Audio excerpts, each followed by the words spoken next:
A very warm good morning, good evening, good afternoon to Johnites around the world, whichever time zone you are. This is the St. John's Medical College Alumni Association back with a new venture, and we are going to be over the next few months going to be focusing on career guidance. It's the season of Christmas, and what better way to start off than with the folks in the United States of America, USMLE, which has been the dream of many MBBS aspirants for many years.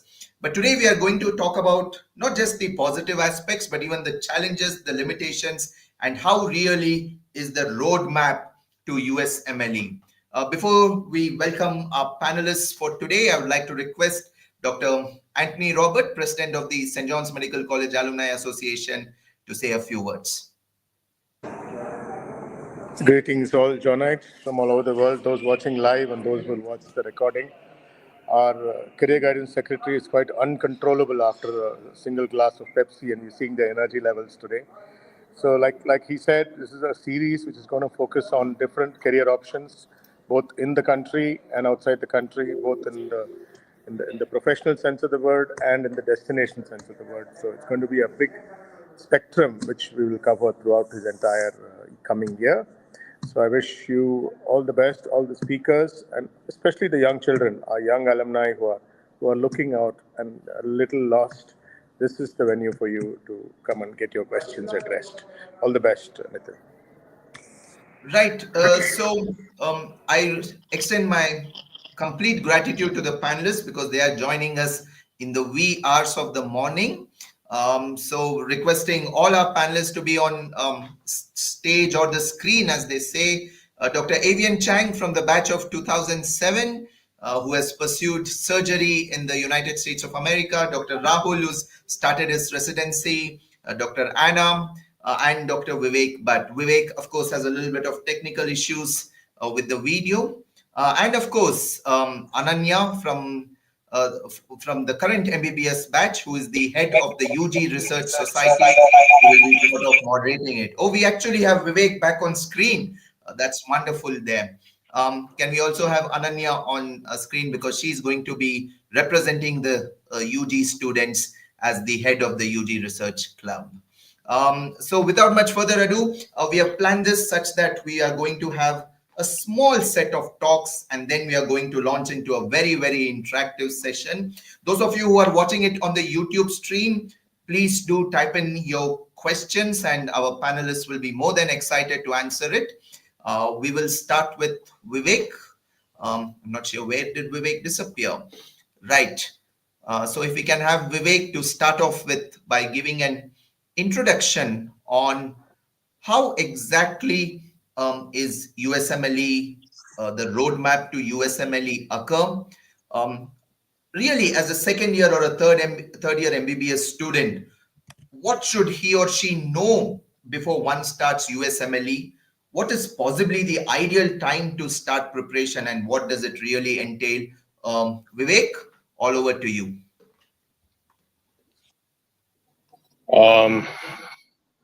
Sorry, so I had a few technical issues, so I joined a bit late.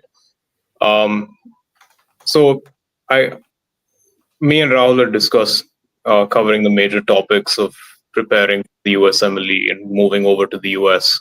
I figured I would cover the exam aspects.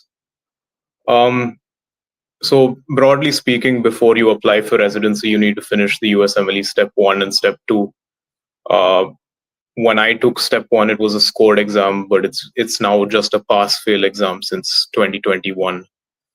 Step 2 is still a scored exam. Now, what's the difference between Step 1 and Step 2 is that, broadly speaking, Step 1 tests preclinical concepts, while Step 2 tests clinical concepts. How is the USMLE different from, say, the NEET PG? Is that one is that the USMLE is heavily focused on concepts as opposed to mere facts. Obviously, there is a component of memorization. For example, microbiology, anatomy, these kind of subjects are essentially fact-based subjects. The second thing is they really test clinically relevant knowledge. So, for example, in Step 1, even if they're testing a microbiology concept or a pathology concept, they'll first give you a clinical scenario and then ask you a pathology question. Now, how important are the scores? They're pretty important, but only up to a certain point. So nowadays, for selection of candidates, programs use cutoffs. So for internal medicine, the most common cutoff that I've seen is a step 2 score of 250. So what I'm saying is it's good to have a 260 or a 270, but if you have, say, 271, you're not necessarily at an advantage compared to someone who has 265. You have to have a balanced application overall. There is a USMLE step 3, but that's not really needed for selection. That helps you get the H1 visa, which I can discuss at a later stage. Thank you. Is there anything else you wanted me to cover, Nitin?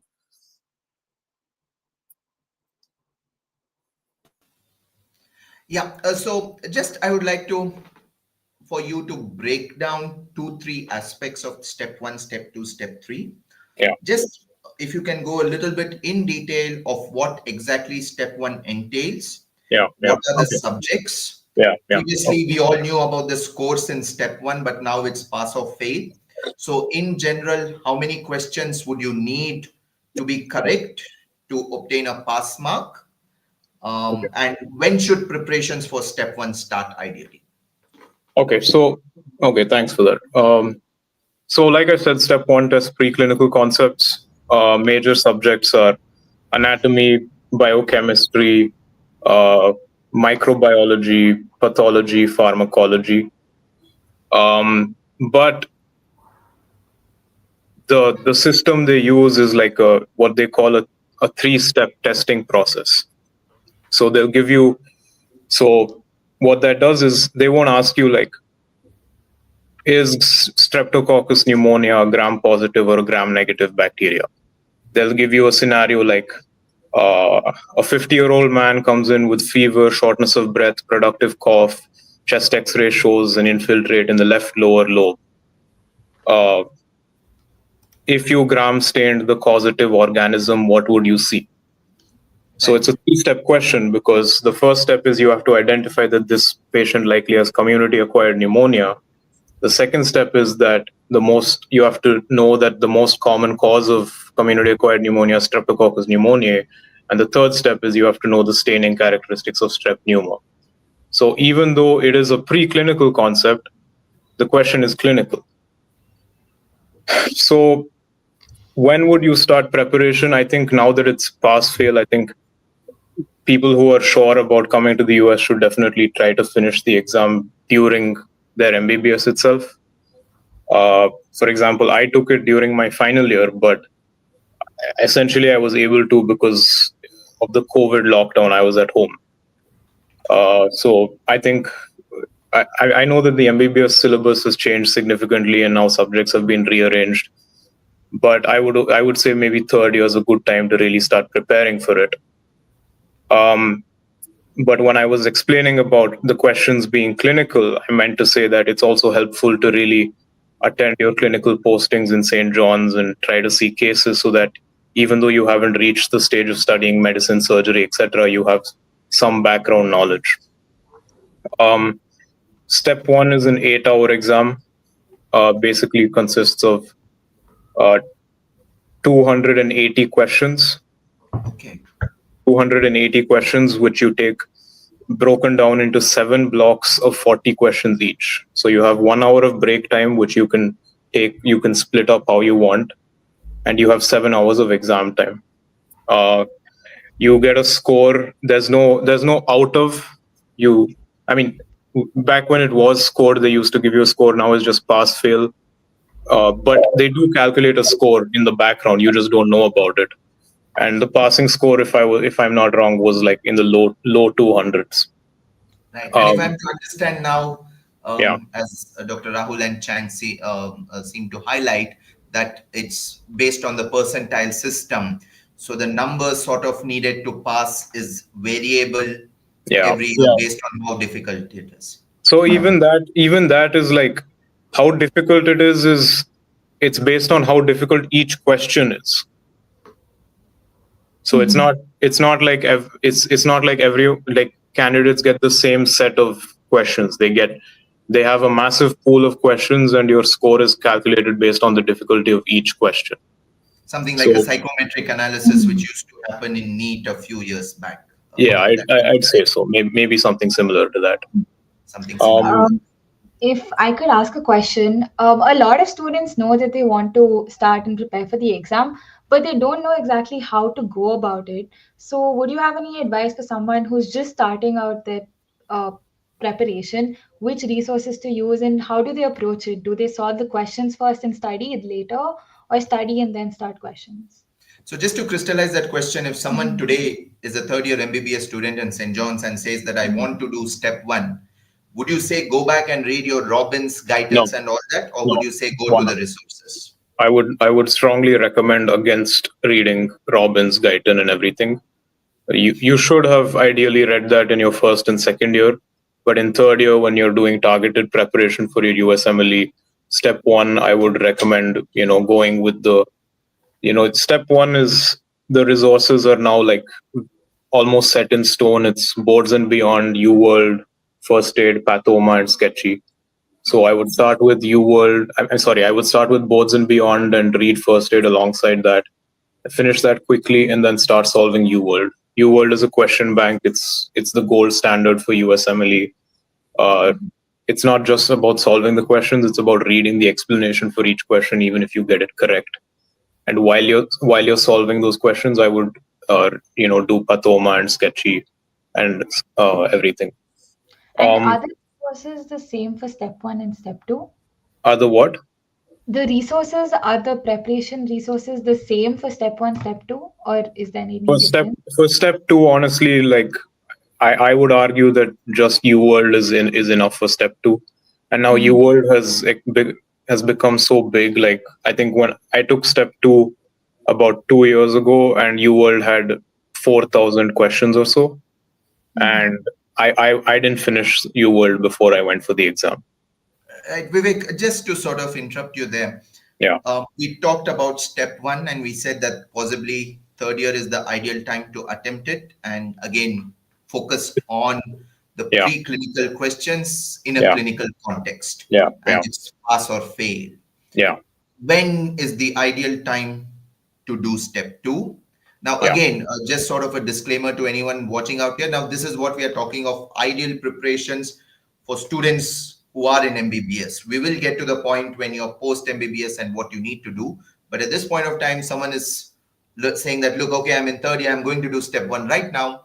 In terms of timelines, when do you think they need to start step two, and what is step two all about? So step two is a clinical exam. And So does it have like, two parts or something like that? does it have what? Does it have two parts, like a theory and a practical part, or No, no, no. So I can get the practical part. I can address that in a bit. So it's a purely clinical exam, but remember the pneumonia scenario I gave you. It'll be the same scenario, but they'll be like, okay, what's the next best step? And the options will be something like start empiric antibiotics, get a CT scan, blah blah blah. So this is step two is more clinical judgment. So I think now step two is still scored, and the score is still important. So I think, especially in St. John's, because we do our internship, and our internship is busy. There are colleges in India where they don't really do their internship. They stay at home and study. We don't have that sort of a culture. I think that's a good thing, but I think starting slowly, maybe in final year or internship, so that you can take the exam a few months after you graduate is a good timeline to aim for. That being said, I didn't do the bond. uh, Anna did her bond and she took it, so I think she can provide better insight into a timeline for people who are doing their bond. Step two is a 9-hour exam. So step one was 8 hours, 7 blocks of questions. Step two is 9 hours, 8 blocks of questions. It's still scored. nowadays the mean score has gone up every year. The mean score I think is like high 240s, low 250s. So if you get above 250, you're safe. If you get above 260, 270, those are very good scores. All right. So aim for 260, 270 to be in an ideal situation, but Yeah. at the minimum be somewhere around 250 if you want to stand a chance. Yeah. No, I mean, you can, 240s are also okay, but once you get into the 230 range, you're in a dangerous position, I would say. Right. And one thing very important I want to ask for someone who's completely clueless or doesn't have that knowledge about USMLE right now. Yeah. If you so in NEET PG you do an exam, it doesn't go well, you take the exam next year. Yeah. What is Yeah. it with USMLE scores? Yeah. So that's a very important fact. The USMLE, you can only take it once. If you fail, you can reattempt it, but failing is something that's, you cannot have that situation because that automatically rules you out of most programs. And if you're aiming for competitive specialties or competitive programs, having a fail on your record it's going to rule you out automatically. Say hypothetically you're not happy with your score and you decide you want to take the exam again, you can only take it again after 7 years. Oh wow. So So I think yeah. I So for think very, practical, very important yeah, point that if you're taking it, give it your best shot and take it when you're ready. yeah. So for practical purposes, you have to take the exam only when you're well prepared. Yeah, yeah. And you had asked about the practical, whether there's a practical component.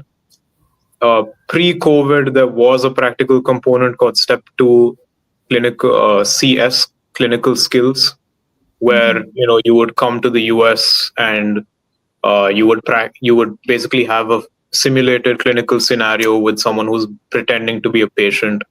But during the COVID pandemic, that was cancelled. It doesn't sound like they're going to bring it back because, really speaking, like I think some 90+% of all candidates were passing it, so it didn't really differentiate between candidates. Right. Yeah. So it was not a good discriminator. So right now it's your step 1 pass or fail and Yeah. step 2 clinical knowledge scores, which are important Yeah. before you apply from The the match. Yeah. interviews and the matching as such. Now sorry. Yeah. No, okay, please continue. Yeah. Yeah. So there is step 3, but step 3 is mainly if you're interested in getting the H1 visa. It's not We will required to just, match. we will get to the visa and the step 3 a little bit later as Yeah. such, right? Yeah.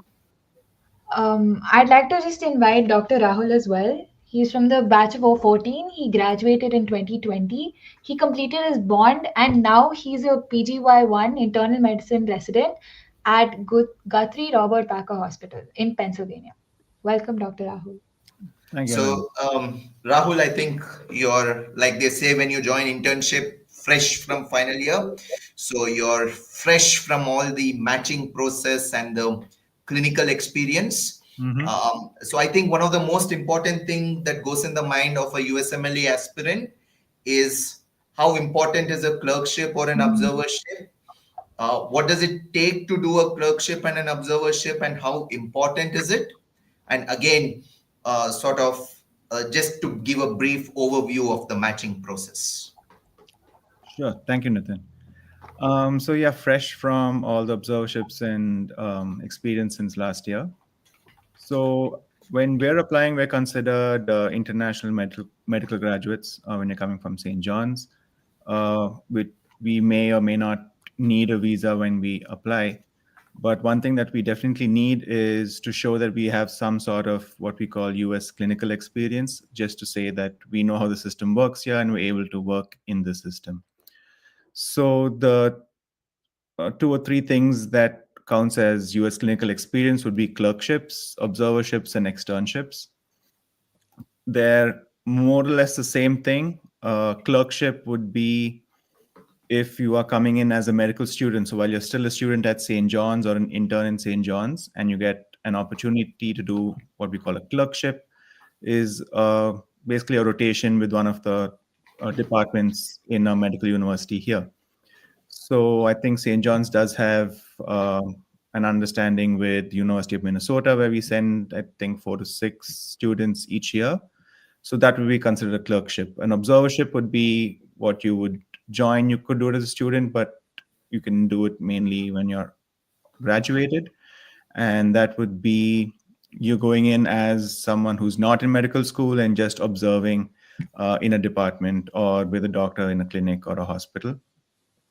The main difference between the two is a clerkship would give you a better, would be considered a better US clinical experience because you're a student. You can technically, you're allowed to examine patients in the hospital and they can grade you. And when they write a letter of recommendation, they can always talk about how your clinical examination skills were.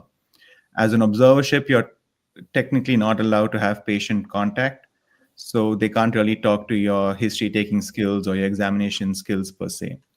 An externship would be something like in between, where you're not really a student, but you're shadowing a doctor. You can maybe take history, do an examination under supervision with them, and then they can write a letter of recommendation for you, attesting to those skills that you have. So the main important thing for the US clinical experience is you need them.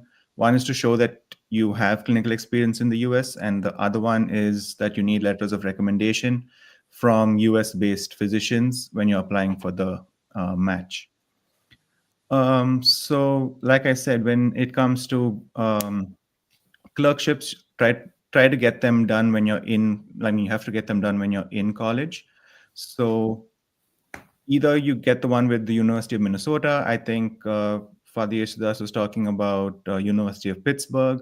Even if you're not able to do these, there might be paid opportunities to do clerkship, and you can probably see if you can set one up with a hospital here by yourself individually with permission from college.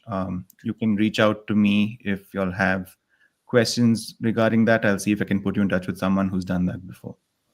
Observerships are things you can do after you're finished graduating. Ideally, if you're applying for these, try to finish step 1, maybe step 2, and then apply for the observerships. Or you could do step 2 maybe when you're in between observerships as well. So the thing that everyone really needs is after they finish graduating from college and you're looking for observerships is really hard. You might feel lost about where to do it. We do have a lot of Johnites who have been helping us throughout the years. The only thing is that a lot more people graduating from St. John's now who want to do USMLE, so it's getting a bit hard to find observerships for everyone, but we'll definitely try to help each one of y'all out. And I'll get to the resources regarding that as well later. So when you're applying, I'll go about basically just a gist of the application process. So every year the applications open up. I mean, you can start billing your applications around June. So before June, you can probably get just step 1 out of the way, hopefully get step 2 as well. And let me get this. So basically in the beginning, you need to get you need to get ECFMG certified. So first you apply online for ECFMG certification. College will help you out with that as well. As soon as you're done with the application of that, you can start applying for step 1 and step 2. After you're done with when you're done with the certification, around June is when something called an ERAS token comes online. You get the token and you can start building a CV per se on an online platform called ERAS, ERAS. For that, you'll need your USMLE Step 1, you'll need USMLE Step 2, an English test called OET, and your personal statement, a document called an MSPE that you can get from college, a photo of yourself as well.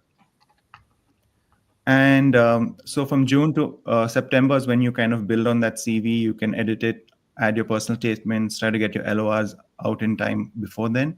And in September, applications go out. From around October to Jan is when you'd probably get interviews. Feb would just be waiting and stressing out. And around March is when you're going to get the results of the match. So that will be just that in a gist. And So Rahul, just sort of interrupting you there, just to sort of crystallize as such. And there's a point that Avian just made in the chat that outside Minnesota, quite a few institutes or universities require your step one score. So you would say before doing your clerkship or observership, is it mandatory to have a step one score? so the clerkship, I don't think you need. I mean, I did my clerkship without any of the steps, but that was also Minnesota. through the understanding with St. John's and Minnesota. But what Avian Chang did say is correct. A lot of places do want you to have a step one at least, and some of them actually want you to have a step two as well. Right. Okay. And that is And something which we need to sort of, I mean, if you folks in the US can help build up a resource as Yep, to in which universities and institutes need a step one or step two, I think that would be a great resource for the USMLE aspirants. definitely. and Um, you were talking about the US clinical experience. Is yeah, there a golden number for the number you need? right. So, I mean, the more the better, I'd always say, but at least two, and ideally, I'd say get three. So when you're applying for the match, you need at least three letters of recommendation. Ideally, if you get all three of those letters from a US physician, that would be great. And is it, sorry to again cut you off, but is it important that you do it in sort of the specialty you're aiming for, or does any specialty Oh, doesn't really matter? no. So if you're like, let's say if you're doing internal medicine, you would not want to really add a letter of recommendation from a surgery rotation.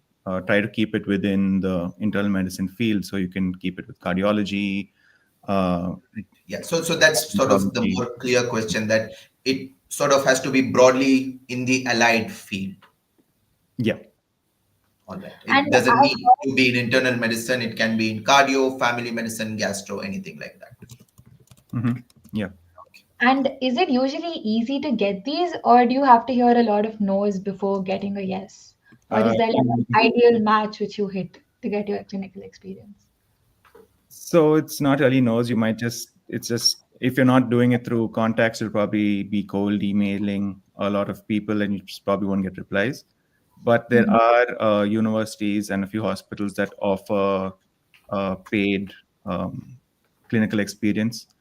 Though some of them are good, some of them not that great. We'll have a resource of which ones you can reach out to. But um, yeah, if you're not applying through contacts, it'll be maybe a paid clinical experience. You have to pay 500 to anywhere from 500 to about $2,500 for a month.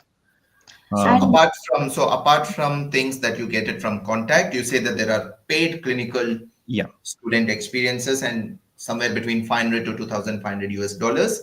Yep. But are there any sort of do's and don'ts or checklist before someone takes this? Can you repeat that again, Nitin? So suppose you see an advertisement saying that there is a visit. I mean, there is a clinical experience which you can get by paying $1,000. What should a candidate tick the check boxes before saying, okay, this is a good place to do it? First, look at the hospital.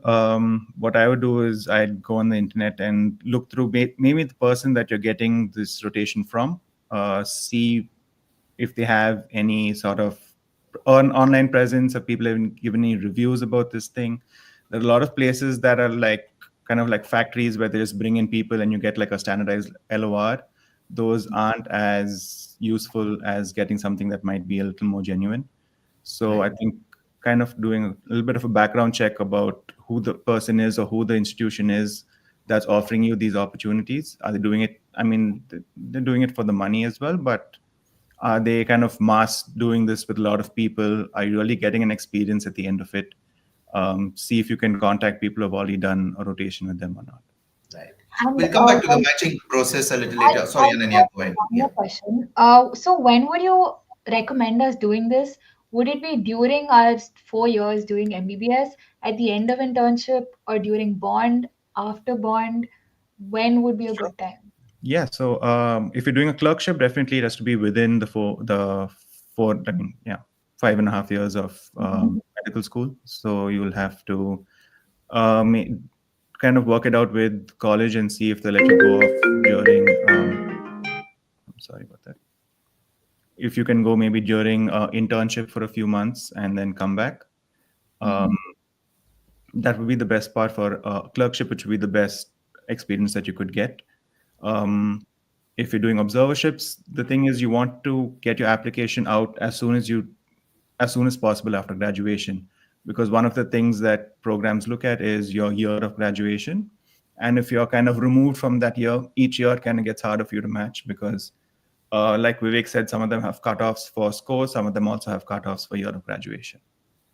And do Right. you have any special Well, tips what to do during the observership or rotation that would give you an edge in your LOR? Or I mean, just be the best student that you can, interact as much as you can. I mean, it's the standard things of try to be as good and like showcase your knowledge and skills. right. I think let's move on to the second part. Thank you, Vivek and Rahul, for sort of giving us a brief overview You're of how welcome. really to get into USMLE and what's the roadmap.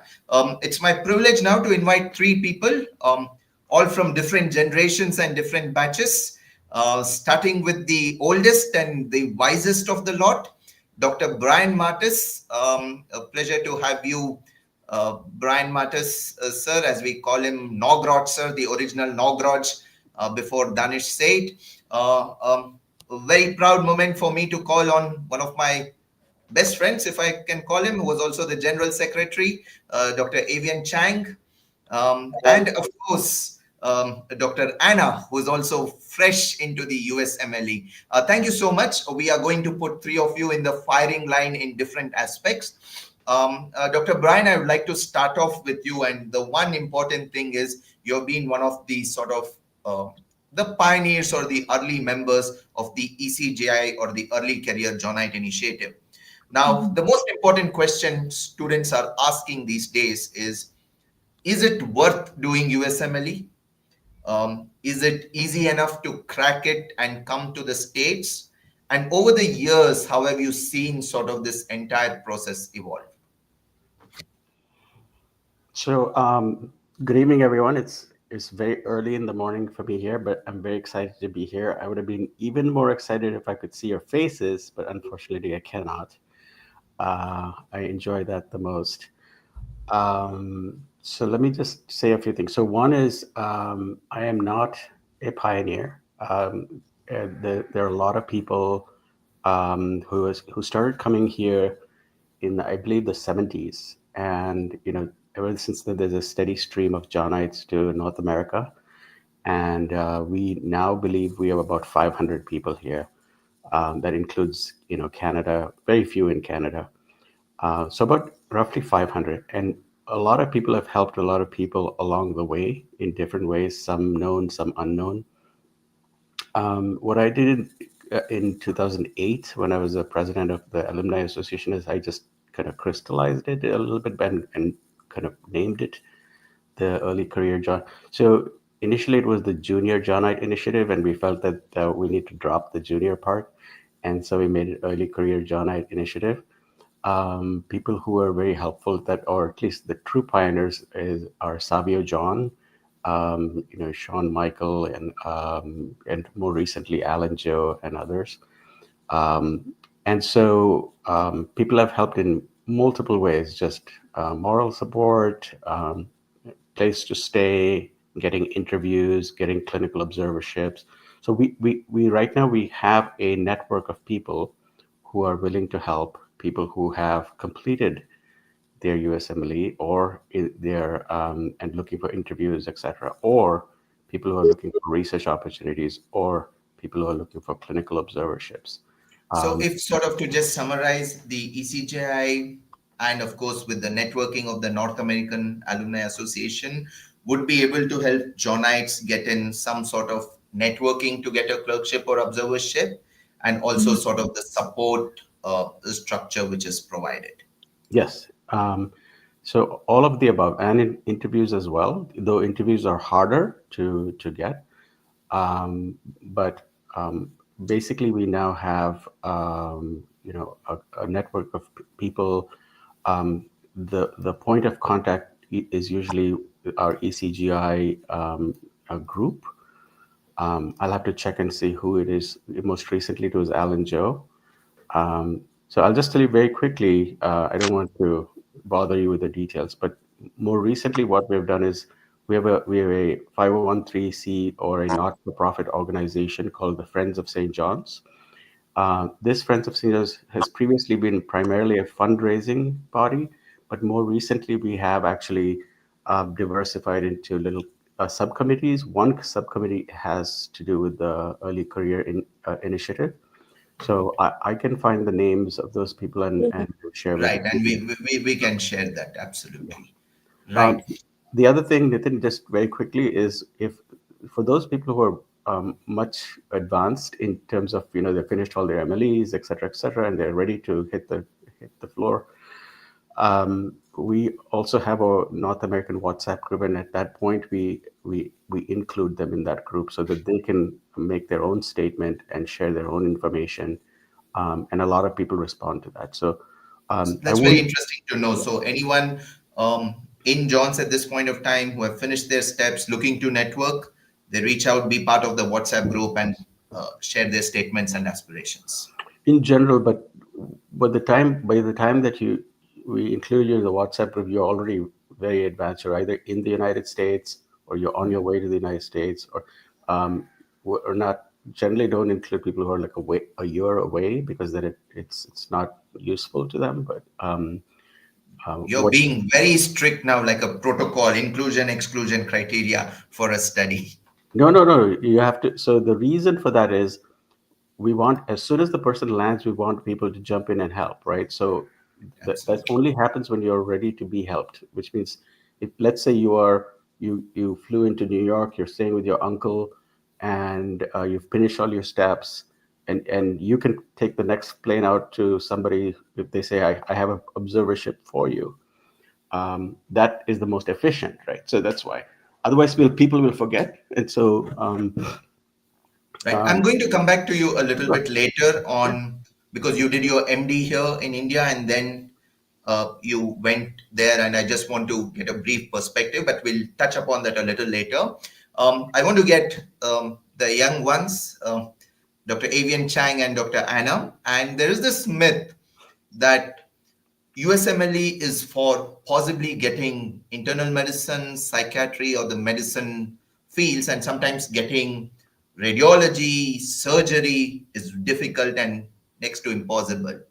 We'll start with Avian first, as to how the journey of getting surgery is. If you can just briefly tell what was your journey like and how tough it was and the challenges that you faced in trying to get surgery, and what's your advice for juniors, and then we can get Anna in for a perspective for fields like radiology and dermatology. All right, thanks for that, Nitin. I appreciate the fact that you still consider me young, so I'm going to go with that. Yeah, because we are of the But same batch, that means that even I am young. Carry on. well, good evening, Johnites. So just to kind of give you all an overview of how I went about things. So I finished. So I'm from the batch of 2007. Um, a lot of what has already been covered was pretty much in many ways echoes the pathway that I took. I did a couple of clerkships and observerships during internship, and I finished those. Took my USMLEs back then, and I think I took my USMLEs in 2014. So that's 10 years ago. It was still a graded score in step one. There was still two parts to the step two. Finished them and applied for and was getting ready to apply for the match. But during that time, while I was applying for the match, I did have some time off. So I actually reached out to a couple of people who I had met, people who I had interacted with. And I was fortunate that at that time, Dr. Kumar Balani, who actually pioneered the exchange program that St. John's has with the University of Minnesota, had an opening in his lab. And through as a result of that, I was actually able to work and do research at his lab while I was in the process of applying for residency. So in many ways, that Just to interrupt you there, a very important point you're bringing. So when we talk of clerkship and observership, spending time in lab and doing research also has its role and plays an important point. it is, I think, a pretty huge role now, especially with the fact that there is no scoring system for the step one. A lot of programs are now looking at other ways to differentiate candidates. So the scores help. They're usually, part of the initial checklist to short screen who we invite to interviews. Once you actually get to the interview, now the differentiating factor is, do you have research? And it's not even just do you have research, how much research, and what's the quality of the research. I think those are two things that are becoming more important now, in addition to your letters of recommendation, your personal statement. So I think, and so having research is important. I don't think places are looking so much for what the subject, I mean, yes, they care about the subject of your research, but they want to know that you've done something to help you stand out. It does help that if the research is in or related to the field that you're working in, but in many ways, research of any you know, in any field counts. There are certain programs that I've heard of have a scoring system based on the number of publications or talks that you've given. So they may not necessarily look at, where or what, but they just want to know that you know how to do research. You do have it. Coming back to pursuing surgery as a field, in your experience and in your advice, how tough it is, and what do you need to do to crack to get surgery in USMLE? I won't lie. I'm not going to sugarcoat it. Surgery is tough. It is definitely one of the more competitive specialties. It is definitely something that I would only encourage you to do if you are absolutely sure that that's what you want. I remember when I was applying, when made the decision to go down the USMLE pathway, part of why I actually delayed doing a lot of my steps was I knew I wanted to do surgery. And I talked to a lot of people. I talked to people in the US. I talked to people in India, and I won't lie when I tell you that I had a lot of people who told me not to do it. A lot of people pretty much told me, you will not get surgery. Do not pursue it. A lot of people told me, don't go to the US. You will not get a good operative experience. A lot of people told me, you're better off doing surgery in India than trying to go outside. For whatever reason, apparently I don't listen well. I decided to, pursue it. And I think part of what changed my perception, or what solidified the fact that I wanted to do surgery in the US, was doing the clerkships. And that was really important for me because, one, it showed me that the practice of surgery in the US was completely different from what people painted. I think I had a fantastic clerkship experience, and that really helped me figure out that, come what may, I wanted to do surgery in the US. Right. So a very good score, working in a research lab and a clerkship. These three essential components are still good enough. Yes, it's a highly competitive field, but if you sort of are willing to work for it, even if there's a delay, you would still get surgery. Would that be the right way of putting it across? I think that is a good overall summarization. You do need good score. I think a lot of those things help get you into the door. I think after that, it is what you do and how you make of it. I think, the interviews do kind of can help you stand out from other candidates. And I think that is definitely one part that factors into the actual application process. I know a lot of places have now switched to doing virtual interviews. I think for us as foreign graduates, it does put us at a slight disadvantage. compared to a lot of the American graduates. But I think that is usually where you can try to, be a little different, try to stand out a little bit more.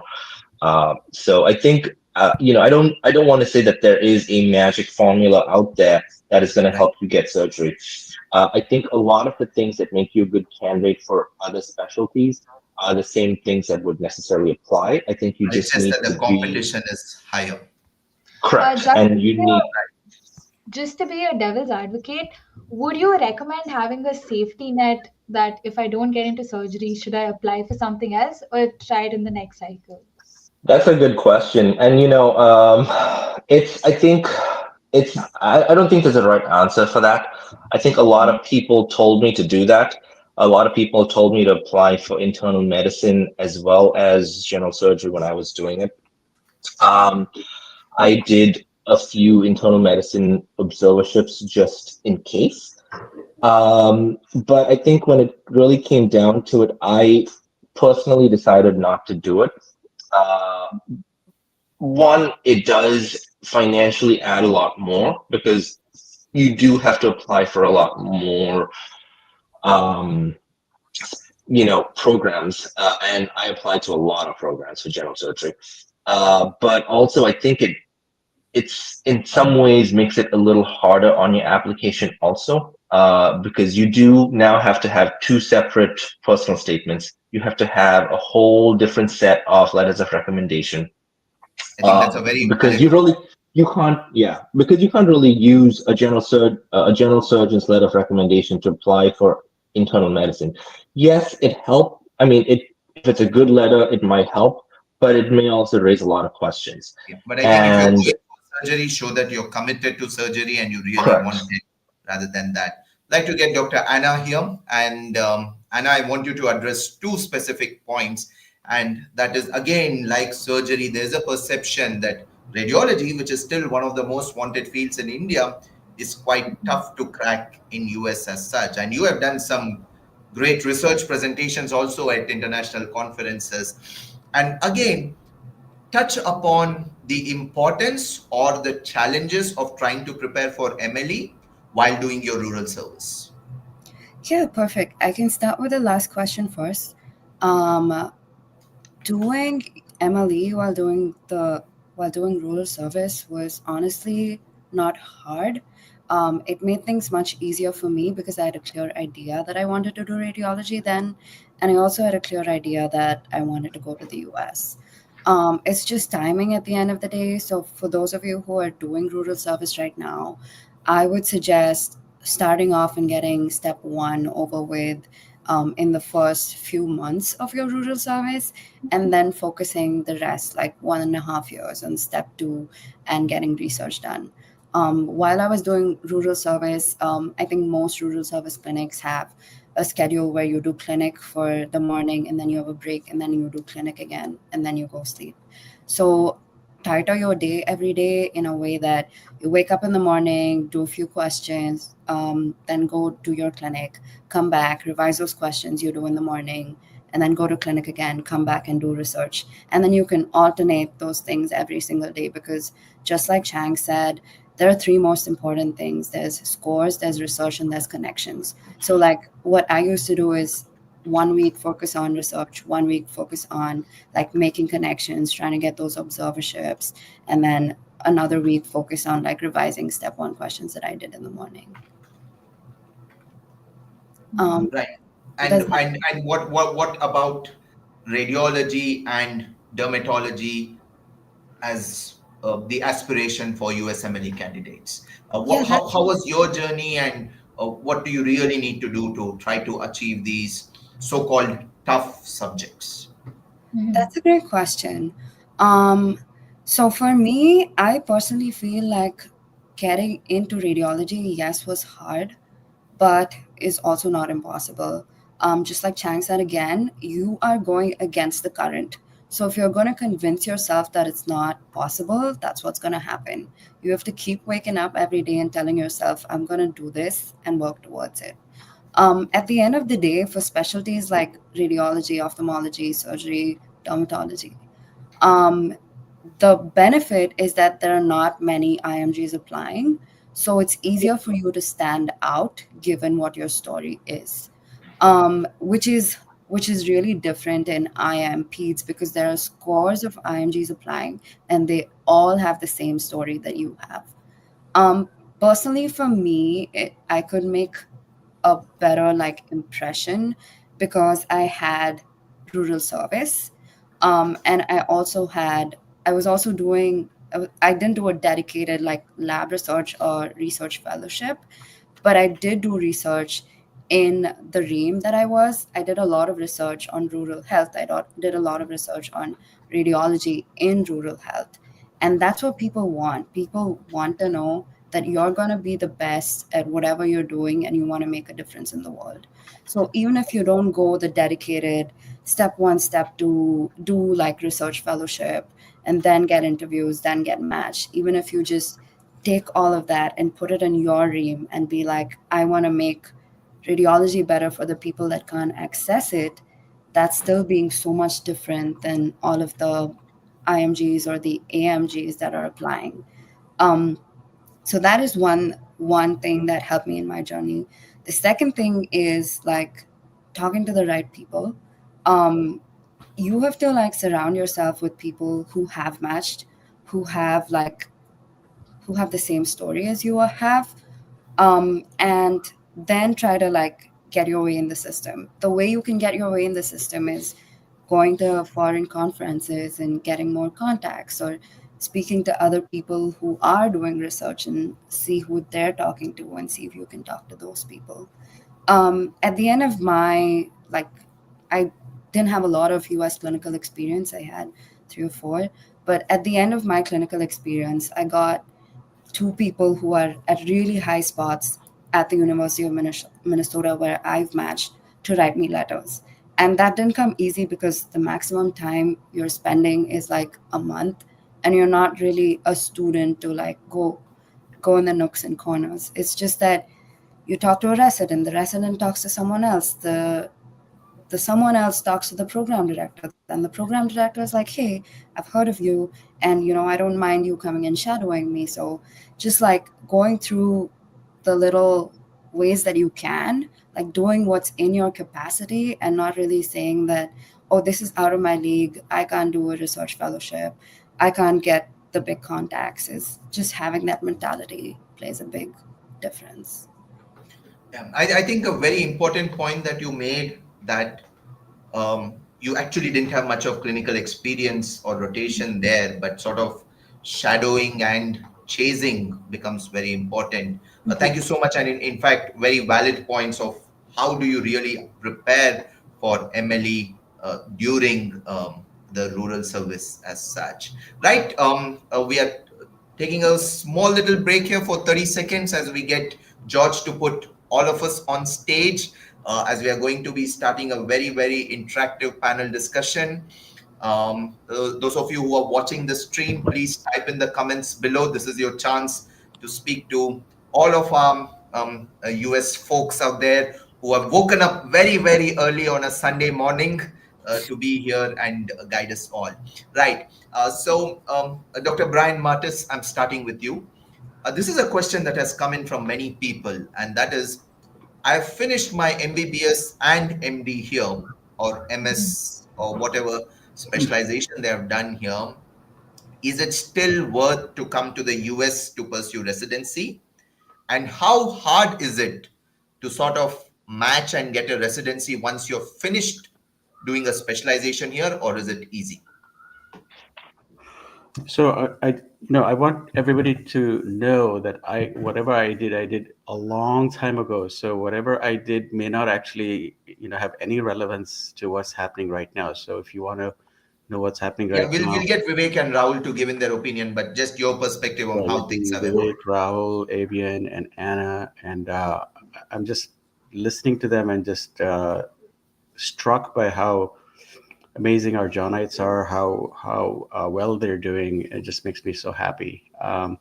So I can only tell you my story. So the reason I actually did I signed up for USMLE after MBBS and then I chickened out and didn't go and do the exam.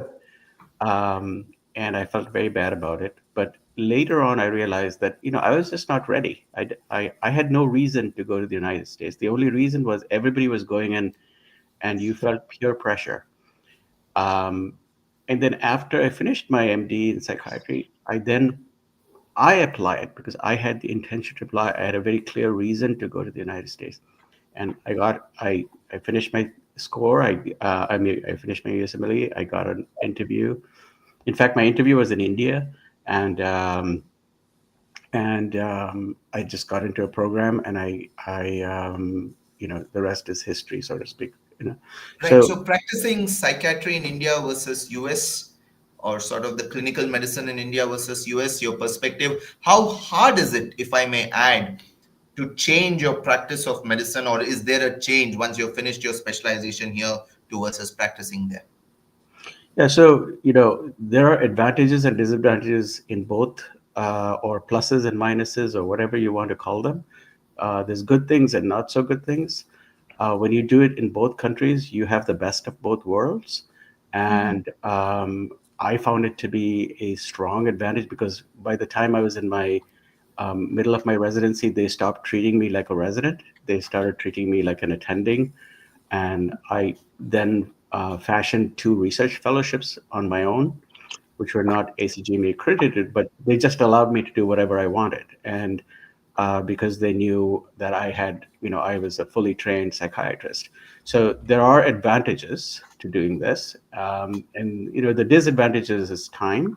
I didn't really worry too much about time. So, coming back to, I think your question was, do you recommend or not? So it really all depends on you. The answer is why? Why do you want to come here?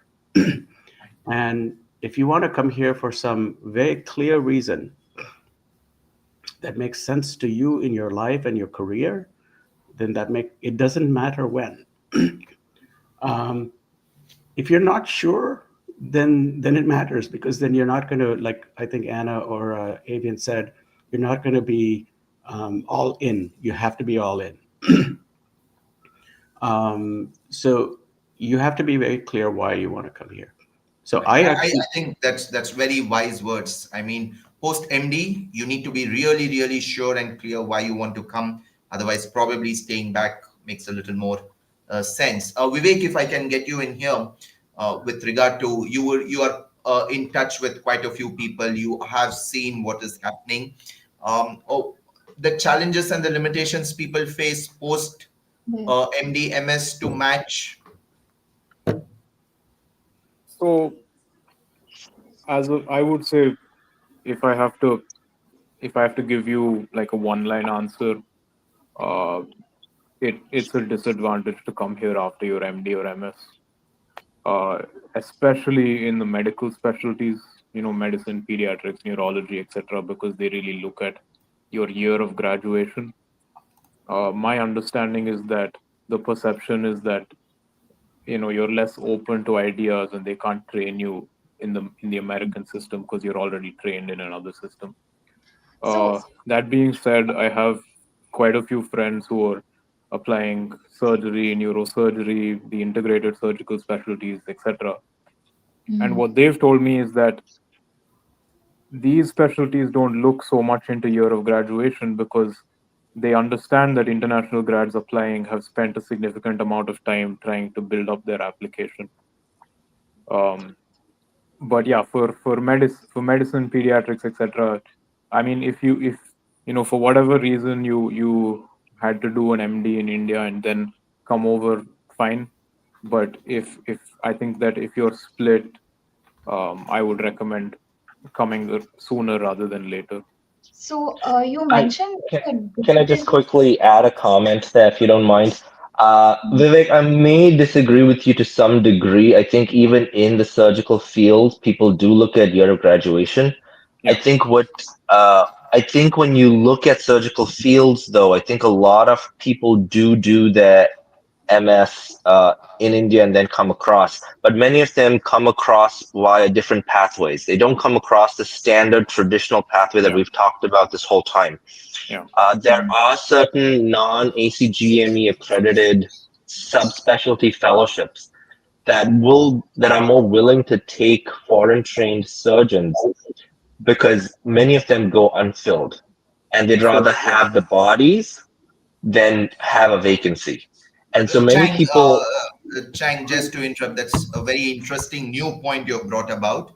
So so you're saying there is that this logic, like alternate pathway, which is yeah. So not that logic, USMLE. that pathway exists even in medicine and pediatrics, correct. etc. Where Um, essentially, Correct. so in internal medicine, nephrology, infectious So disease, it's these just are like a specialties. fellowship, but you're not USMLE or ECFMG accredited, right? No, You do have to you have still have to take the USMLE. USMLE. You still It have to is take not. the USM. Sorry. So this is just a statement for everyone listening. ECGME is overall central body that governs all residency and fellowship programs.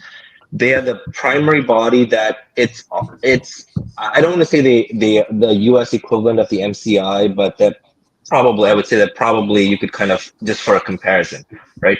So about the majority of programs and fellowships are under the ACGME. However, there are certain, at least in surgery, there are certain fellowships that are not ACGME accredited, but there are, and so you do have certain thoracic or cardiac fellowships as under this umbrella, and many of them are willing to take foreign trained graduates. So that is one avenue that people sometimes use to try to get into the US, because the key thing is about getting your foot in the door, and from there you can basically build off of it. My co-resident when I was in general surgery actually followed this pathway. He was a trained general surgeon from India, did a non-accredited cardiac surgery fellowship in at Texas Heart in Houston, Texas, and then apply using that clinical experience, then applied for a general surgery residency program. I've heard stories and I've interacted with people who've done non-accredited transplant fellowships using similar pathways. So it doesn't mean that people don't look at years of graduation. They do. I think it's just that you have to take it into a bigger picture and look at the overall application. Sometimes it does sometimes factor in because that is sometimes one of the screening criteria that a lot of programs use. Sorry, just wanted to add that thing. So just to um, summarize very quickly, this is an interesting point you brought about. You need the USMLE score still, but you before getting into residency, doing something non-accredited will sort of just give you a door. Or sometimes there is a question that has come in that I am post MCH pediatric surgery now. If I want to do some training, can I do this non-accredited course and come back to India? Well, just from a training experience point of view, possibly yes. Yes. It is, but I think when you're that specialized, it becomes a lot harder too, because now you're talking about because the likelihood of you getting something related to the field that you've worked in, especially pediatric surgery, which is I think one of the most competitive general surgical subspecialties, is a lot harder. I don't want to say that it's impossible. I'm sure there are different avenues and I'm sure people have pursued it. I think it just makes it a lot more challenging because now you have to defend why you're choosing to go into a non-pediatric surgery affiliated specialty when you've spent your whole career training to become a pediatric surgeon. I do want to add that radiology actually has a separate fellowship pathway for post MDs, and you can get accredited and you can be a fully board certifying radiologist in the And US. if you could just elaborate. So when you say, is it post MD radiology in India or is it post MD radiology in the US? Yeah, it's post MD radiology anywhere in the world other than the US. You can come in after you write the steps and get board certified and be a fully acting radiologist in the States without having to repeat residency. And this is a pathway that not a lot of radiologists are aware of right now. And if you do want to be a radiologist in the US, you do not have to do residency in the US. You can do residency in India do the ABR pathway, do 4 fellowships in a state that sponsors ABR, and be a fully acting radiologist. And how many states sponsor this ABR, and how does what does getting into this pathway entail? Yeah, it's like more than 80% of states sponsor it right now because there's a huge dearth for radiologist fellows. We do want fellows in body radiology, chest radiology, GI radiology, and these spots are not classically filled up by American radiology residents.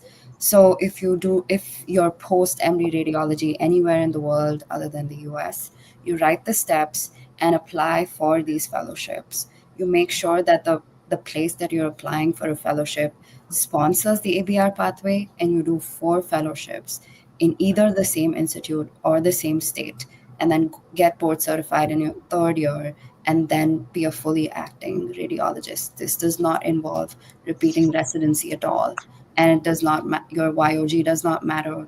And research, I don't think it has a huge like basically it's easy. It's not as hard as getting into residency. So you're letting out a big secret. So I don't know if we need to censor this apart from the one. We don't want it getting out to too many people, right? The student I'm really just curious about, it had come up in conversation. What are the differences between the Indian system and the American system? Like, why would you say it's hard to get integrated into that? Rahul, if you can take that. I think, can you hear me? Yeah. Yeah. Yeah, I think it's just the way of practicing medicine is a bit different between the two. In Let me put it this way: in India, we're focused a lot on our physical exam and coming to a differential and really going targeting what we found in our physical exam and kind of tailoring what kind of investigations we're going to do just to come to a diagnosis and treat. Whereas in the US, you do, if there's a differential, you will test for each differential. You'll not, from what at least I've experienced here, is I think almost all patients in coming through the emergency department into the hospital will have a CT scan. So, I mean, my abdomen examination isn't as important when people like Anna will be doing my examination for me. So it's different things like that. And I mean, like while I'm here, like every day, there's like a few small things that I keep noticing where I've done a very hands-on internship back home, and I also did my bond for 2 years.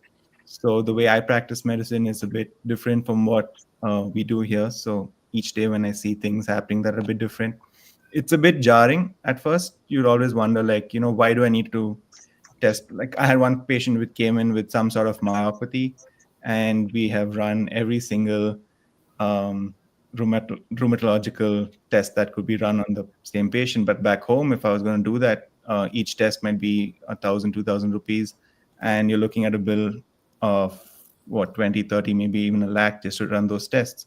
So yeah, the way of practicing medicine back home would be a lot different here. So we talked a And lot then about. so to add, I think what Rahul is essentially trying to say, part of what makes the practice of medicine different in the US, it's a very defensive form of medicine. Uh, and a part of it is because liability is so high, you don't want to miss a diagnosis, even though, and even though I've been here for as long as I have, and now I am in practice myself, a lot of times you know what the answer is, you know what this person needs, but you still need to have proof of it before you go ahead with it. And it's part of why a lot of times you will see patients have a huge battery of tests before, that sometimes you question, are they even needed? So I think that's probably one of the biggest differences.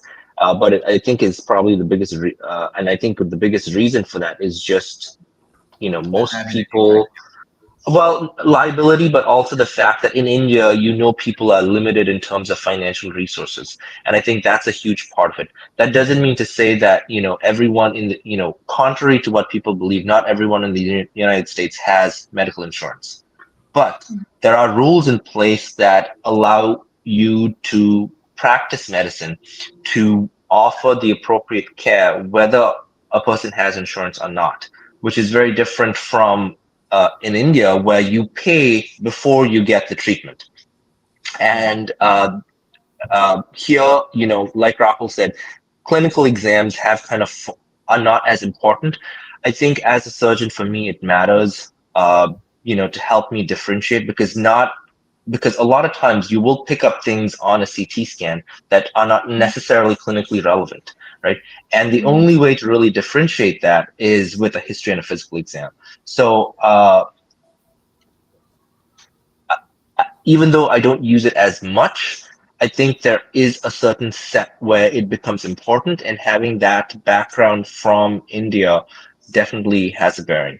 So I And definitely I think think that. this was a fact which Abraham Verghese brought out in his books about how still the sort of clinical bedside examination is still relevant, and the Indian training still sort of Nitin, gives. Nitin, I'd like to add something to that. So, Yeah. I think that the question is about integration, and I think you have to start with. So it is multi. The answer is multi-layered. It starts with the culture. So we are different cultures. We we um, we consider healthcare differently in different, in India versus United States.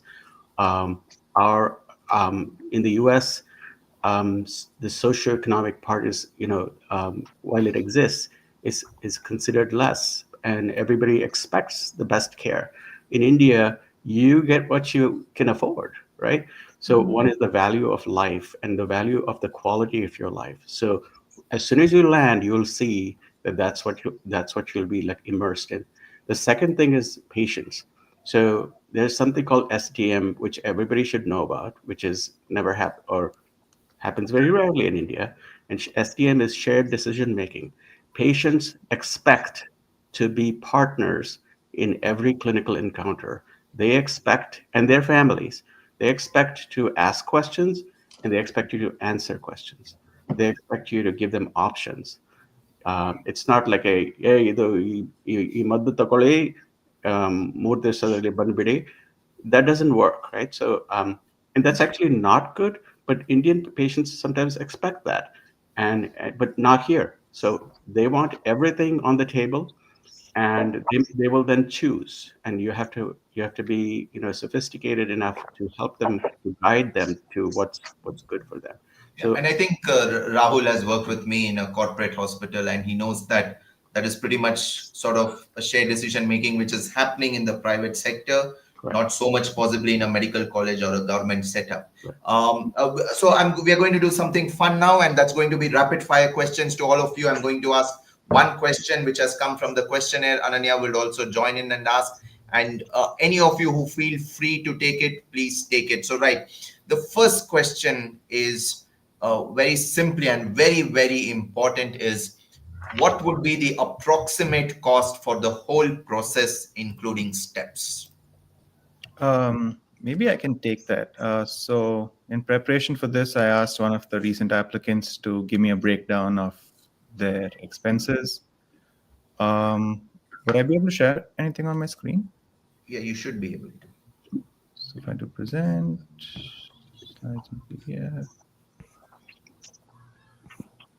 Supposed to be rapid fire though. Let me see. I mean, this might be a bit better than. It'll be a little more comprehensive.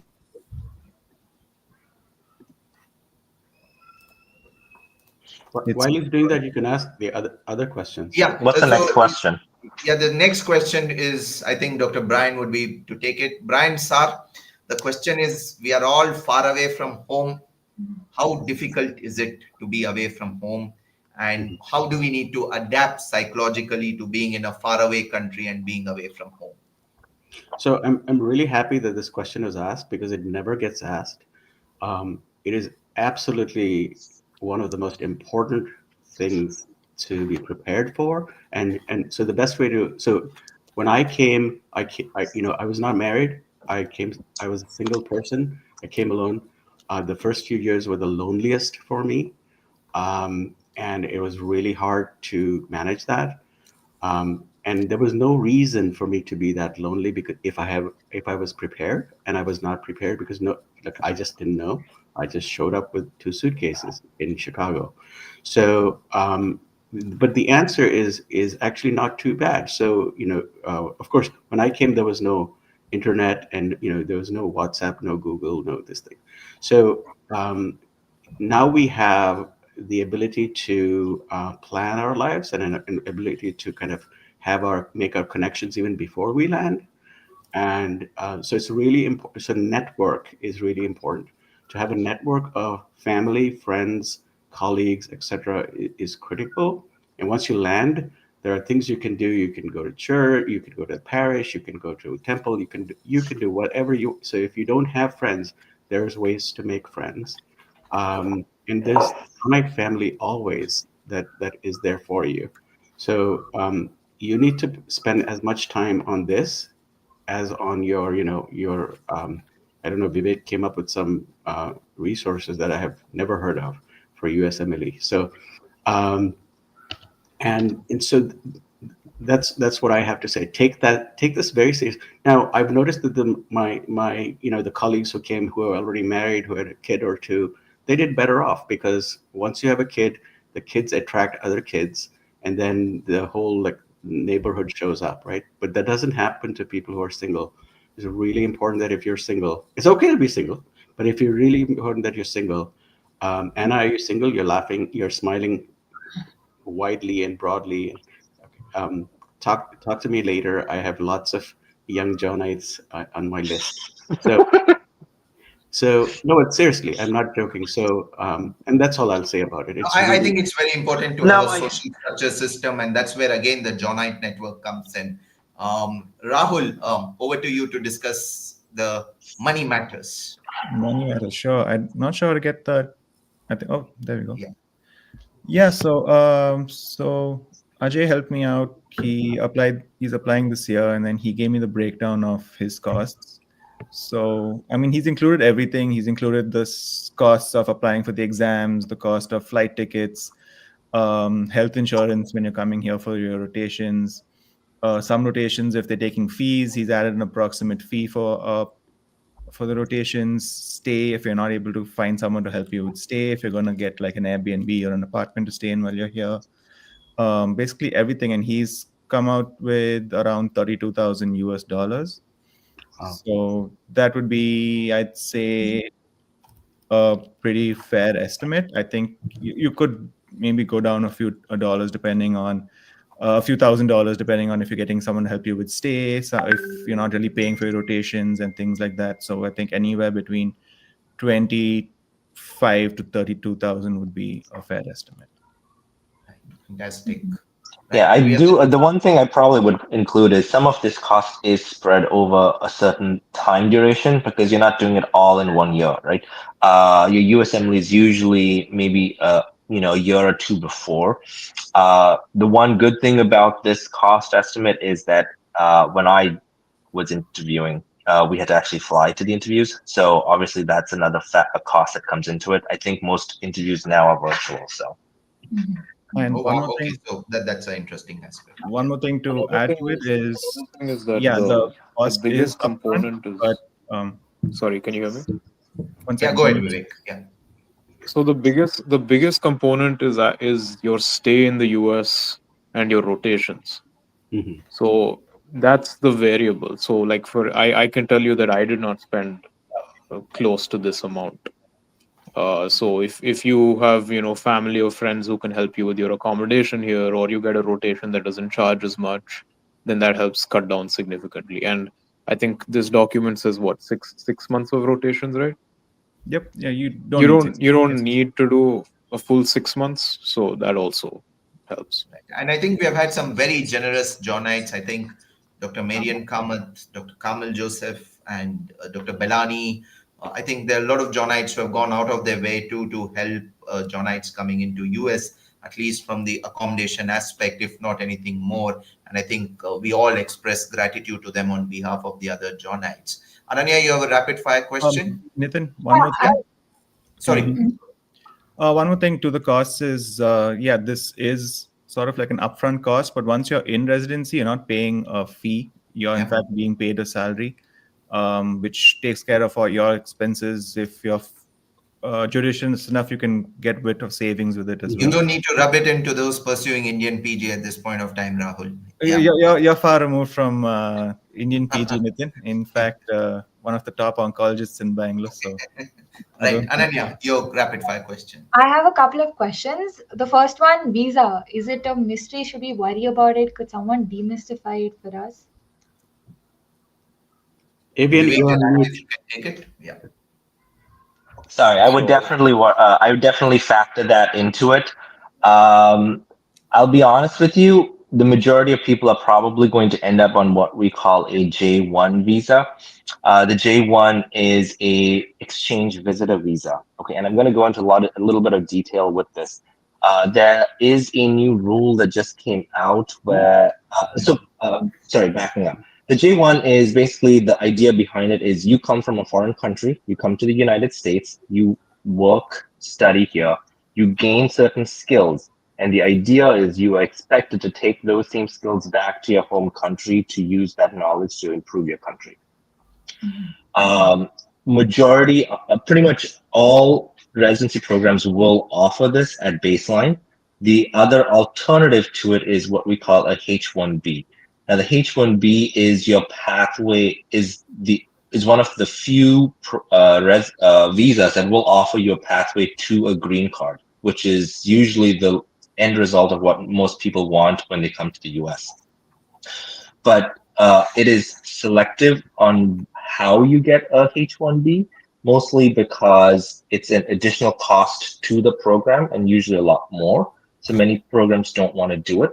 But also you do need to have your step 3 score as part of it, because you are also required to have a medical license.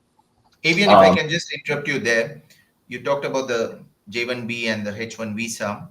yeah. Just which one of it is sponsored by your university? So technically the J1 is sponsored by I want to say ECFMG for everyone Right. else. And so technically any ACGME accredited and in many instances non-ACGME accredited programs will offer you a J1. The And from H1, J1, if you want to move to H1, what's good. the pathway? That's the part that comes in and becomes important. So when you finish your J1, you are now subject to what we call the 2-year home rule, which means when you finish, you have to return to your home country, physically live and reside there for 2 years before you will now become eligible to apply for a H-1B. And Okay, that's a new rule. that rule has always been in place. The questions that are coming up now is that certain countries are now exempt from the 2-year home rule. I believe India is under that 2-year home rule. The caveat being that this does not apply to medical residents. Because we're federally funded, we will always and almost indefinitely always be subject to this 2-year home rule. And that's Right. something that I've seen on a lot of blogs and a lot of forums recently. This is something new that's come up within the last couple of weeks. So you, regardless of what specialty you do, you will be subject to that rule. Right. Vivek, if But you can just a little bit elaborate on the J1B to H pathway and how the new rules, and if I may add, a new political climate influence the decisions right now. okay, so um, as Dr. Chang mentioned, H1 is 6 years. Uh, the distinction is that H1 offers you a much quicker path to immigration to the US if that's what you're sure about. Whereas with J1, it's J1 it's a longer visa for 7 years. Either you return to your home country for 2 years or you do what's called a waiver job in the US for 3 years. And while you're on the waiver job, you switch to the H1 visa. Now, sorry, what else? The new rules, I think the bottom line is that doesn't affect anything for physicians. I think last week they introduced they put in a new list of countries where you don't have to do the 2-year home residency, but as he said, it doesn't apply to us. So I think we might as well ignore that. Um, Political climate, we can't predict it, but I think that given the huge shortage of physicians, the still continuing shortage of physicians in the US, and the fact that we are following a very strict legal pathway to come into the country, I do not think candidates should really be worried about it. Right, because that's one of the Um, major concerns here, based on things being written in the media. But you would say that that is not really the possible ground reality, at least at this point of time. No, and we have so H1 is very different for non-physicians. For example, engineers have to go through a lottery to get the H1. They only Yeah. have 3 attempts at the lottery, and if they don't get it after 3 attempts, they have to return. Whereas for physicians, if you've matched and your program has said we're going to give you an H1, you will get the H1. Right. So just So for clarity and to summarize, and any of you feel free to jump in. As a resident, you get a J1 visa, and later on you can switch to H1. Is that correct, or is that a wrong interpretation? no, Anna, no, you're no, shaking, right? Yeah. no. It's so As at you the end of your J1. Sorry. Anna, go ahead. Go ahead, Anna. Go ahead. Sorry, Vivek. No. I think Vivek, Rahul, and I are all three of us are on the H1B. And how did you get that? So your university has the capacity to sponsor H1B. As Okay. Dr. Chang said, H1B is sponsored through university, and then J1 is sponsored through ECFMG. So if All your right. university Fantastic. has the capacity to sponsor H1B, you can ask them to sponsor it, or like they do offer to sponsor it. Yeah. So that's an interaction which happens between the resident and the university, And the and program. the program as such, right? So that Okay. Now makes the one caveat to the H1B, and this is where it becomes a problem for people pursuing surgical specialties. Surgical specialties in general are longer. The maximum duration you can hold on to a H1B before putting in a petition to become a permanent resident is 6 years. So you have to either finish residency within those 6 years, or you have to somehow figure out some way to convert that H1B to a green card. And the reason why I say that this is important, general surgical residencies at baseline are 5 years. This is excluding places that require you to do research. If you choose to now subspecialize, that can be anywhere between 1 to 3 years. So you will go past your 7 year, your 6 year allotment. So H1Bs are definitely harder to get for surgical fields, and I think this is probably the primary reason. But that is something to keep in mind before going down a H1B path. H1B is the preferred visa, but it is right. not without its own limitation. Right. I think Yeah. there's a second aspect that, at least from the medical side, that candidates need to be aware of, is that the number of programs sponsoring J1 is approximately 3 times the number of programs sponsoring H1. All Right. programs will sponsor J1, but only a small fraction of them will sponsor H1. Brilliant point. Now, post internal medicine, some specialties, cardiology, gastroenterology, hematology, oncology, and pulmonary critical care are extremely competitive. And being on an H1, if you want to stay on an H1, you're at that disadvantage because you have a smaller pool of programs to apply to.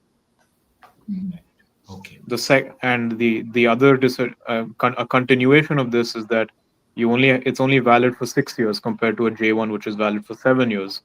So Right. if you want to stay on an H1, you cannot afford to do a chief resident year, which is usually a fourth year after your internal medicine residency. Right. Okay. Right. So I think, Doctor, Another question.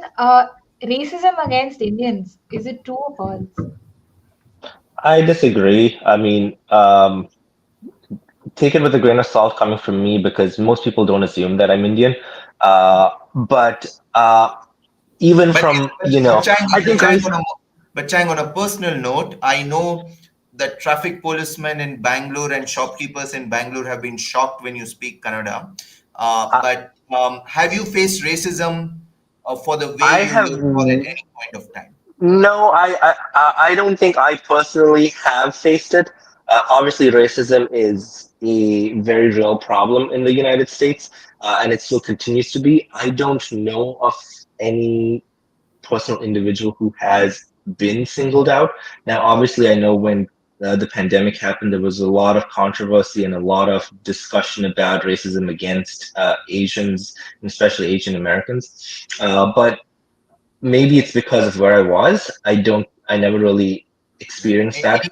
Any differing opinions from Anna, Vivek, Rahul, I, or I, Brian Martis? I have, Brian, over the years, have you seen yeah. racism increase So, and rear its head up? so I just want to give a broader perspective, right? So first of all, it's a very important question, and you definitely need to be prepared. Secondly, I hope everyone realizes that racism is global. Um, Indians are sometimes the most racist people I have met. I'm not kidding. And in different ways, right? Whether it's your religion or whether it's your skin color, et cetera, et cetera. So it's important to that said, think about racism as overt racism and covert racism. So overt is when somebody says something to you directly about your race, right? So I have almost never experienced that in the 30 years that I've been here. Then there's covert racism, and covert racism could be that you may be passed over for some promotion, and you will not know that. There'll be a reason given as to, oh, this, that, but I've also not, I personally have. I don't believe I have experienced that, and so I think that what's important is to be open, is to be curious, to be so be observant and be part of the non-racist culture, right? So because the way you behave will change the perception of the American people who observe you. So if you assimilate, so one of the problems in Indian groups and other groups as well is they show up here and they don't assimilate. They grab all the good things that they can get, but they don't give back to the community.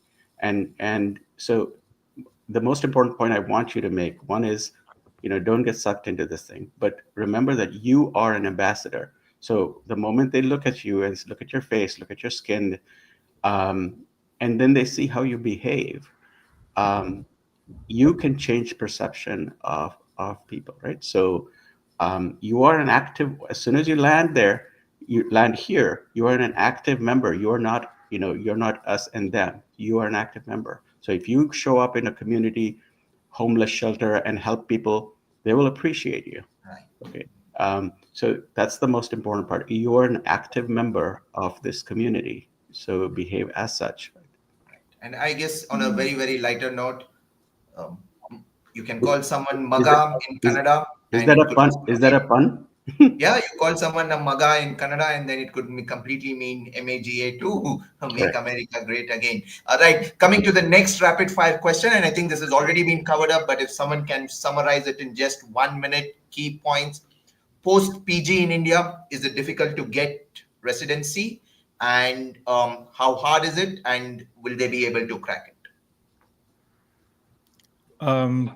It's Quick possible, answer, but it's hard. It's possible to crack it. And I can't really quantify how hard. It depends on how you're able to tailor your application. Right, Vivek? yeah, I agree. It's possible, but it's tougher.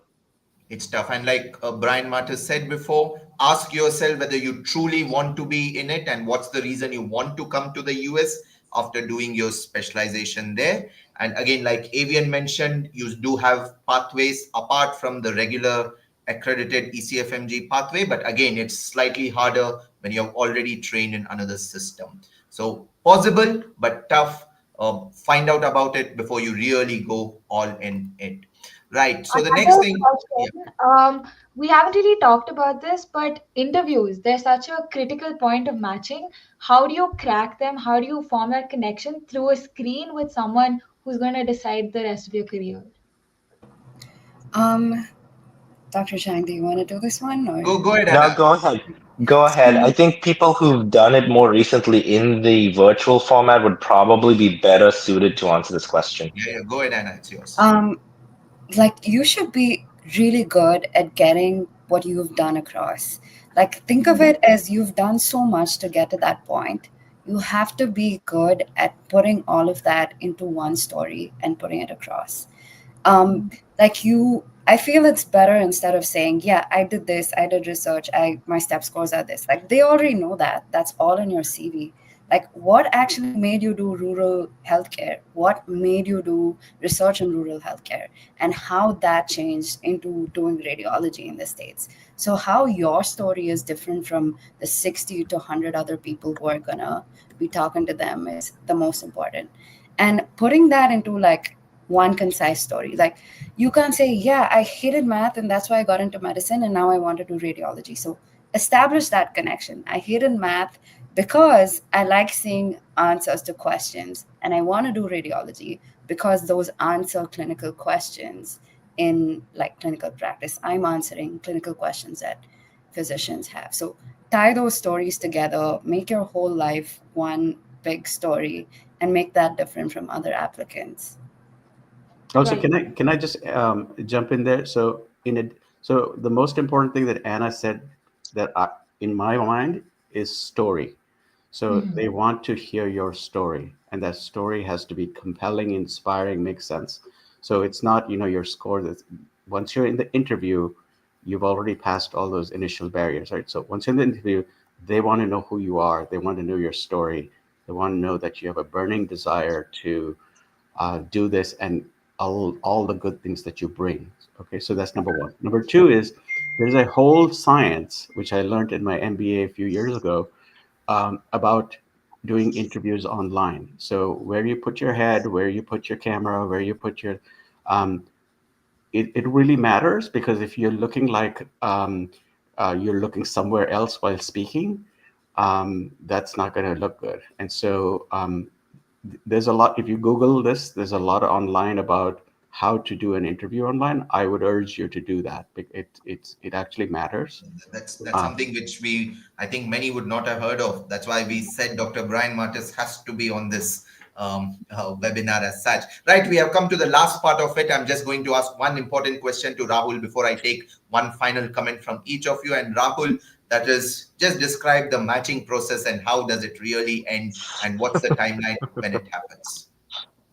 Sure. So the matching process, basically after you've sent in all your applications, it should start around October and going on till March. So October to around, like I said, till January, you'll be getting interviews. And around that time, as you're getting your interviews, you start applying for what we call the match, NRMP match. And that's like basically just like a different website where you just rank programs that you have interviewed in. So once you've got interviews in programs, you can start ranking them in that NRMP match.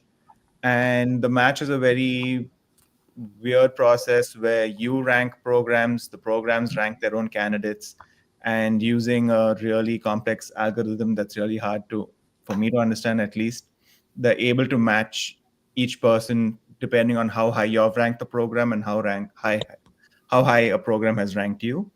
And based on that, the results come out around in March.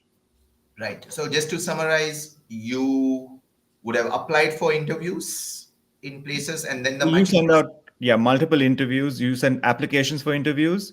They Right. reply back saying, okay, we'll interview you on so and so date. Right. You attend the interview, you interview with them, and then you can go on to this Right. different website where you start ranking programs based on where you'd want to go uh, in a Right. preference list. Yeah. Right. So we'll get to the final comments part and we will start with Nograj Brian Martis.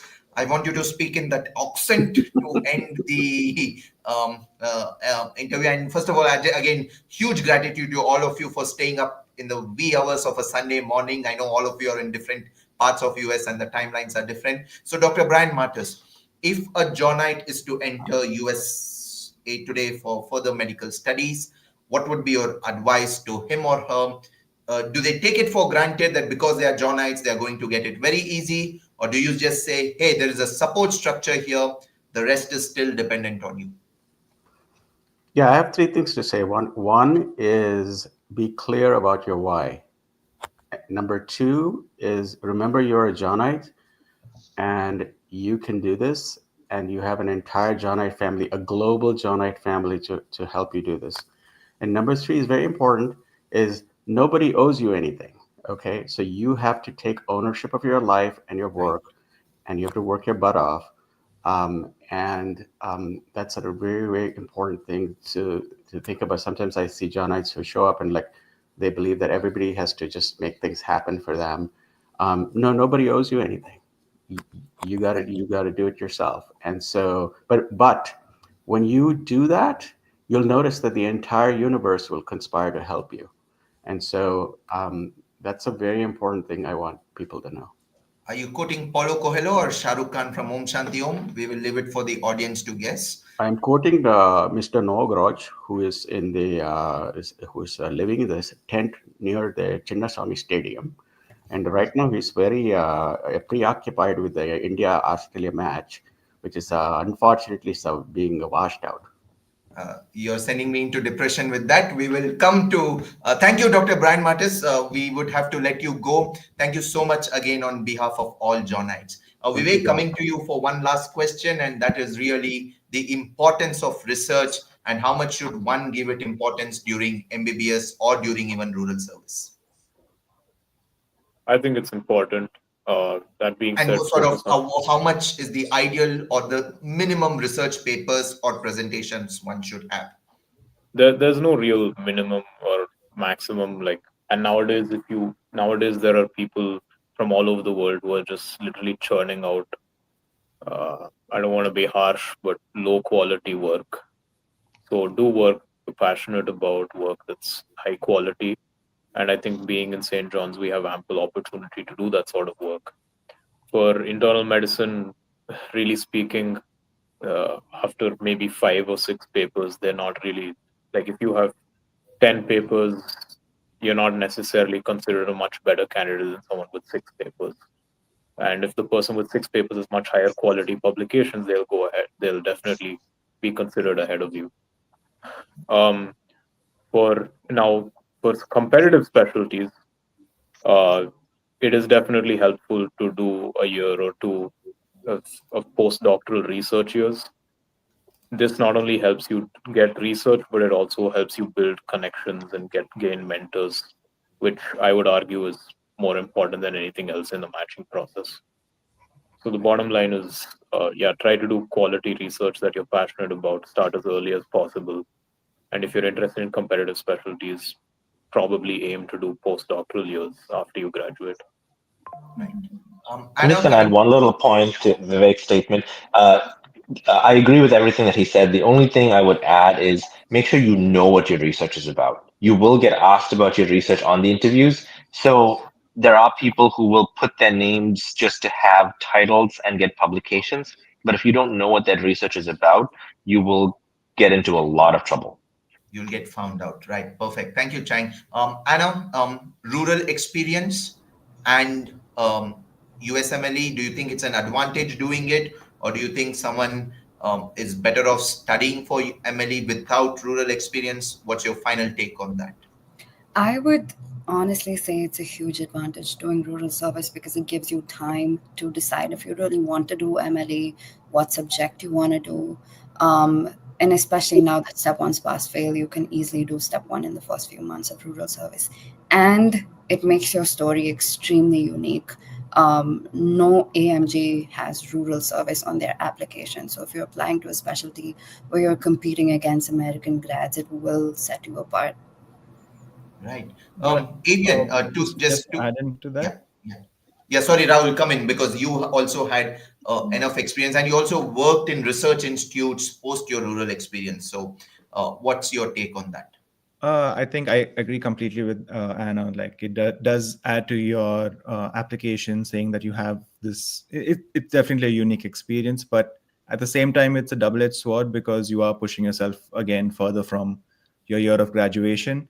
So it's a balance between the two. So you're going to lose a few years of graduation where you be considered more competitive, but at the same time, you're going to add something to your application. So, someone actually had raised a question that if I am 5 years post graduation, is it a disadvantage? And do people look for how many years you are post graduation? Yep. In fact, even if you go to some of the program's websites, you'll see that they have a cutoff. They'll say if you're more than 3 years post graduation, don't apply to our program. So you do kind of narrow your pool of places that will accept you. It's possible, but at the same time, it gets harder.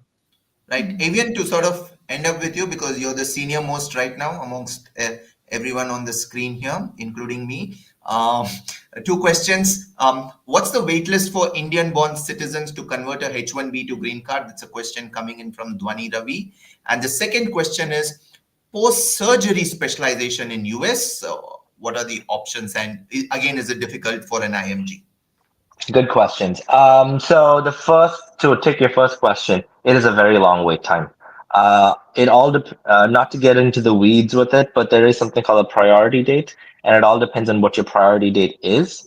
And as I believe, as of now, if you are from India, if you were born in India, it is based on your country of birth, not your nationality.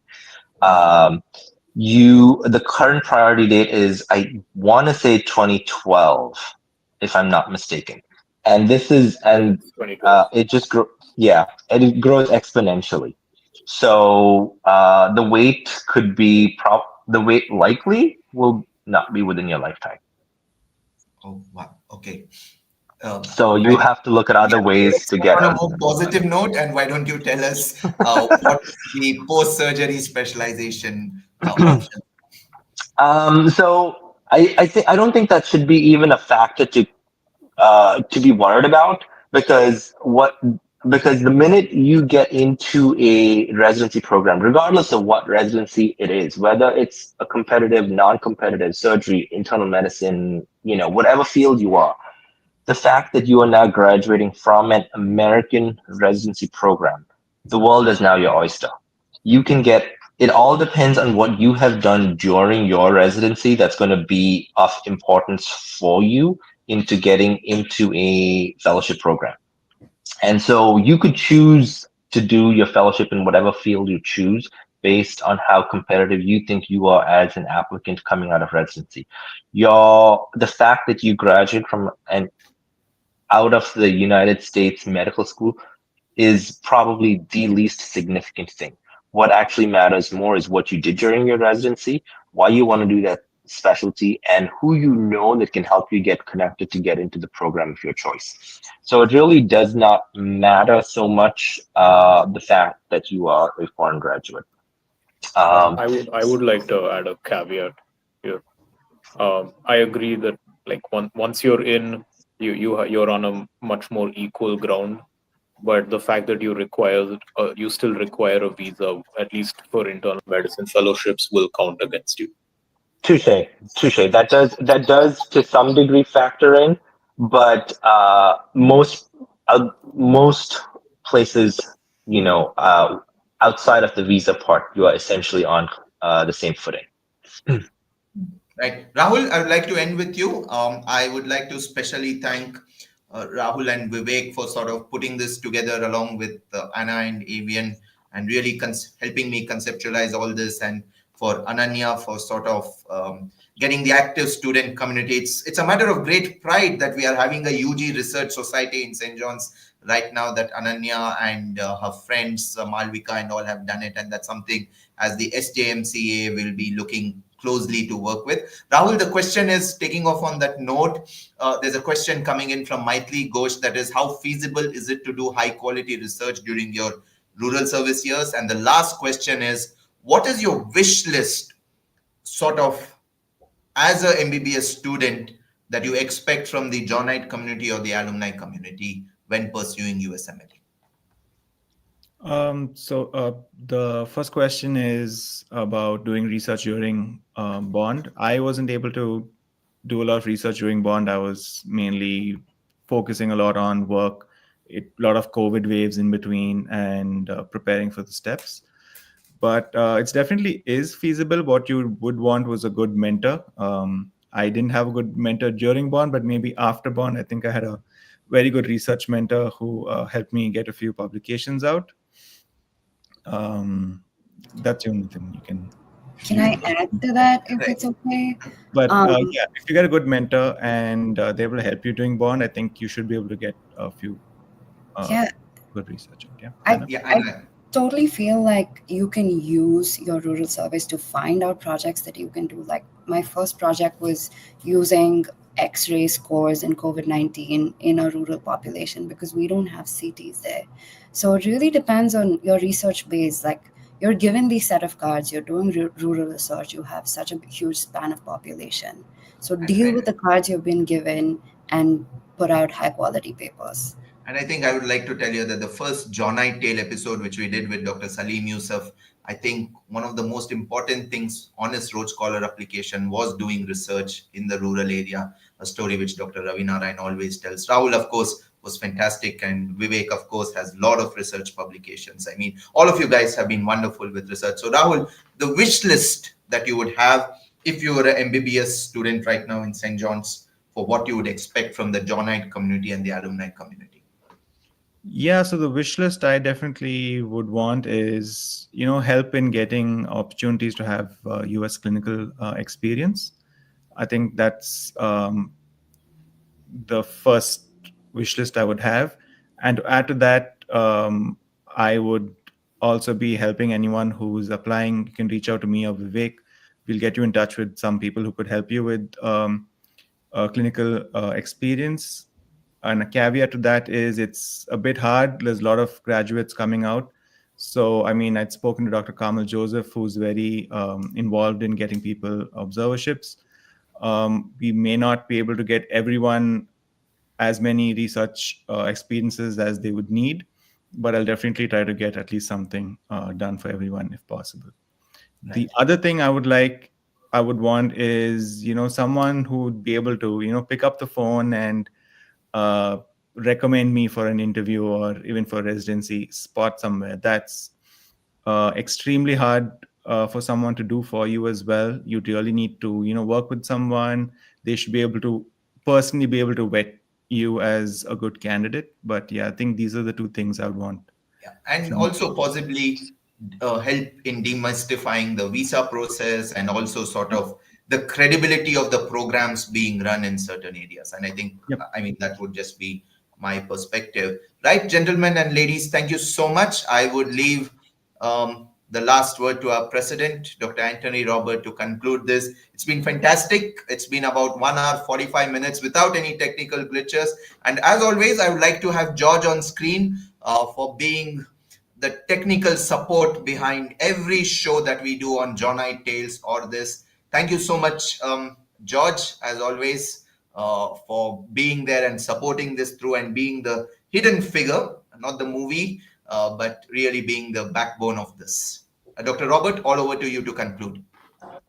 I think the only reason Nitin added me now is to make sure that Avian and he feel like youngsters and juniors again. I'm just here to add some years to the experience. I'm glad Brian's off screen. Yeah.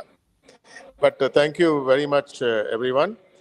Adding to the wish list, which you mentioned, I think if you ask me as alumni president what my wish list is from this kind of a session, is that this becomes a sustainable initiative. It cannot rest on a few people who are willing, like you guys, to come out and volunteer. We need to be able to figure a system where we build a system where every student can reach out through the system, through a referral system from the Alumni Association. And then the load gets distributed amongst all of them. Otherwise, as you know, a few people are the ones who put in most of the effort. So that system, I still haven't figured. My team is still working around it. I'm sure Nitin will figure out a way to make this a sustainable venture so that people don't tire out and we build a team. All said and done, extremely proud of all of you, extremely proud of the commitment you brought in today, almost 2 hours, not easy with all your different times. And I'm sure many students will benefit from this for years to come because they will look back at this and you'd have all played a part in their mentoring process. So thank you very much from the Alumni Association. Proud to have all of you as members, and let's get this growth story going.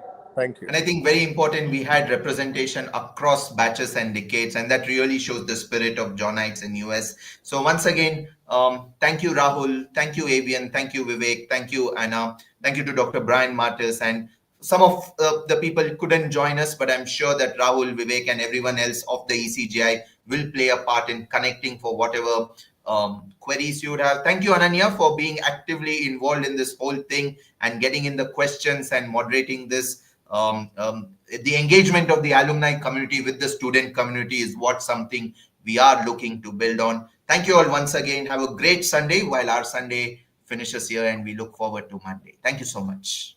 Thank you, everyone. Thank you, everyone.